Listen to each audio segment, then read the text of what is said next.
ഗുരുവായൂർ തന്ത്രി എങ്ങനെ ഇപ്പം പരിഹാസ്യനായി എന്നുള്ളൊരു കാര്യം ജനങ്ങൾക്കറിയാമല്ലോ. ഹിന്ദുക്കൾ പോലും ഗുരുവായൂർ തന്ത്രീനെ പരിഹസിക്കുകയാണ്.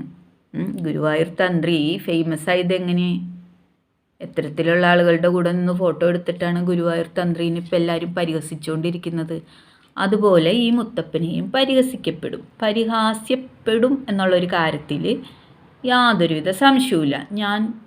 ഞാൻ ഈ മുത്തപ്പൻ്റെ വീഡിയോയ്ക്കെതിരെ റിയാക്ട് ചെയ്യാനിരിക്കുകയായിരുന്നു. അത് ഞാൻ റിയാക്ട് ചെയ്യും. മുത്തപ്പനെ പറഞ്ഞാൽ ഇപ്പം ഇവളങ്ങോട്ട് എല്ലാവർക്കിടെയും ഇതാക്കുമോ? അതാണ് എനിക്ക് ചോദിക്കാനുള്ളത്. ചെത്തുമോ? മുത്തപ്പനെ പറഞ്ഞാൽ എന്ത് ചെയ്യും? സത്യം പറഞ്ഞാൽ ഞാൻ മുത്തപ്പൻ്റെ വീഡിയോയ്ക്ക് ഒരു റിയാക്ഷൻ വീഡിയോ ചെയ്യണം എന്ന് വിചാരിച്ചിരിക്കുകയായിരുന്നു. എന്തായാലും അത് ഉടനെ തന്നെ ചെയ്യും. നാളെ സമയം കിട്ടുകയാണെങ്കിൽ ഞാൻ ഉടനെ തന്നെ ചെയ്യും. മുത്തപ്പനെ പറഞ്ഞാൽ ചോദിക്കുന്നല്ലേ? എന്നാൽ നീ ഒന്ന് ചോദിക്ക്, കാണട്ടെ. ഈ ഹിന്ദുക്കൾ തന്നെ ഹിന്ദുക്കൾക്കെതിരെ തിരിപ്പിക്കുന്ന ഒരു സാഹചര്യമാണ് ഈ സ്ത്രീ മൂലം ഇപ്പം ഉണ്ടാവുന്നത്. ശരിക്കും പറഞ്ഞു കഴിഞ്ഞാൽ മുത്തപ്പനെ പറഞ്ഞാൽ ചോദിക്കാൻ ഇവളാരാ?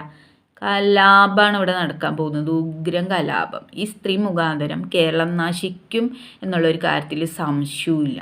ഇപ്പം ഇതിൻ്റെ ഇടയിലേക്ക് വലിച്ചിടുന്നത് ഹിന്ദുക്കളെ കൊണ്ട് തന്നെ ഹിന്ദുക്കളെ തല്ലിക്കാനുള്ള പരിപാടിയാണ് ഇപ്പം നോക്കുന്നത്. സത്യം. അതിനാണല്ലോ ഈ മാപ്പിള സ്ത്രീ അമ്പലം മുഴുവൻ കയറി ഇറങ്ങി നടക്കുന്നത്. എല്ലാവരുടെയും ഇങ്ങനെ നെഞ്ചത്ത് കയറി നിരങ്ങാൻ നടക്കുന്നവൾ നമ്മളെ പറയാൻ വന്നു കഴിഞ്ഞാൽ ഹിന്ദുക്കളെ കൊണ്ട് തന്നെ ഹിന്ദുക്കളെ അടുപ്പിക്കുന്ന രീതിയിലേക്കാണ് ഇപ്പോൾ കാര്യങ്ങൾ പോയിക്കൊണ്ടിരിക്കുന്നത്. എൻ്റെ പൊന്ന് ഹിന്ദുക്കളെ, ഈ സാധനത്തിനെ ഒഴിവാക്കി വിടുക. നമ്മുടെ ക്ഷേത്രങ്ങളിലോ നമ്മുടെ ആചാരങ്ങളിലോ കൈകടത്താനോ കയറാനോ ഒരു വഴിയമ്പലത്തിൽ പോലും സമ്മതിക്കരുത്. അത്രത്തോളം വൃത്തികെട്ട ജന്തുവിനെയാണ് നിങ്ങൾ കയറ്റി വെക്കുന്നത് എന്നുള്ളൊരു കാര്യം കൂടി മനസ്സിലാക്കുക.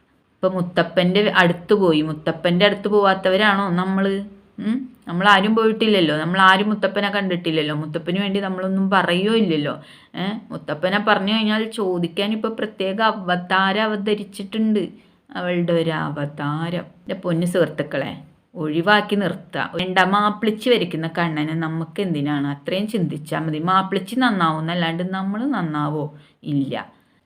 3000 രൂപയുടെ സാധനത്തിന് 5000 രൂപയും 10000 രൂപയൊക്കെയാണ് വാങ്ങിക്കുന്നത്. അപ്പോൾ അവൾ നന്നാവുന്നല്ലാണ്ട് ഇതുകൊണ്ട് ഒരു കാര്യവുമില്ല. നിങ്ങൾ ഇവളെ അകറ്റി നിർത്തുക, അത്രയേ ഉള്ളൂ. ഇവള് കാശിൻ്റെ കൊഴുപ്പ് കൊണ്ട് തിമിർത്ത് നടക്കുകയാണ്. അല്ലാതെ അവൾ ഉണ്ടാക്കിക്കോട്ടെ. ഫോട്ടോ വാങ്ങിച്ചിട്ടുള്ള നമ്മുടെ ഹെൽപ്പ് നിർത്തിക്കോ. കാരണം കാശിൻ്റെ തിമിര് കൊണ്ടാണ് ഇത്തരത്തിൽ നടന്ന് ഇങ്ങനെ കാണിച്ച് നടക്കുന്നത്. അപ്പം ഒഴിവാക്കി നിർത്തുക. അല്ലെങ്കിൽ നാളെ ഇതിലും വലിയ വിപത്തുണ്ടാവും. ഇതൊരു മുന്നറിയിപ്പ് തന്നെയാണ്. നമ്മൾ തന്നെ ശ്രദ്ധിക്കണം. ഹിന്ദുക്കളുടെ ഇടയിലേക്ക് നുഴഞ്ഞു കയറാനായിട്ട് ഒരു മാപ്പിളച്ചികളെയും നമ്മൾ സമ്മതിക്കേണ്ട ആവശ്യമില്ല. മതസൗഹാർദ്ദം നമുക്ക് കാണിക്കാം. അത് കാണിക്കേണ്ട രീതിയിൽ, കാണിക്കേണ്ട സ്ഥലത്ത് നമ്മൾ എന്തായാലും കാണിച്ചിരിക്കുന്നു. അതുപോലത്തെ മാപ്പിളിച്ച് ജിഹാദികളെ എന്ത് ചെയ്യണം? നമ്മുടെയൊക്കെ ഹിന്ദുക്കളുടെ ഇടയിലോട്ട് നുഴഞ്ഞു കയറാനായിട്ട് നമ്മൾ ഹിന്ദുക്കൾ അനുവദിക്കാൻ പാടില്ല. നമ്മൾ ഒരു മതസൗഹാർദ്ദത്തിനും ഇവിടെ എതിരല്ല.